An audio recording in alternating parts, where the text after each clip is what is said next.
எனக்கு கல்யாணம் பார்க்கறதுக்கு பொண்ணு கேட்க போகும்போது கூட பையன் என்ன வேலை செய்கிறாரு, கூத்தாடுறாருன்னொடனே கொஞ்சம் யோசனை பண்ணாங்க.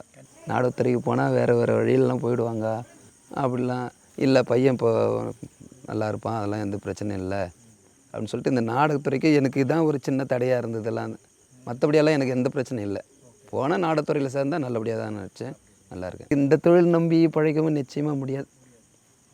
இது ஒரு குறிப்பிட்ட சித்திரை, வைகாசி, ஆனி, ஆடி 4 மாதம்.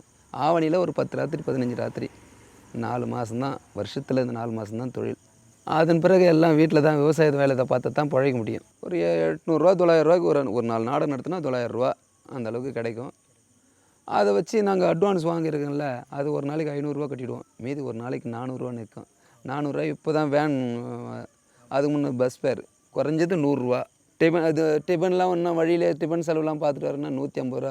மீதி 200 இல்லைன்னா ஒரு 250 இதான் வீட்டுக்கு கொண்டு வர முடியும். இதிலே வேறு எதுனா ஒரு கெட்ட பழகிறதுனா அந்த 200 க்ளோஸ். இதுதான் வாழ்க்கை, இந்த நாடகத்துறையில் வாழ்க்கை.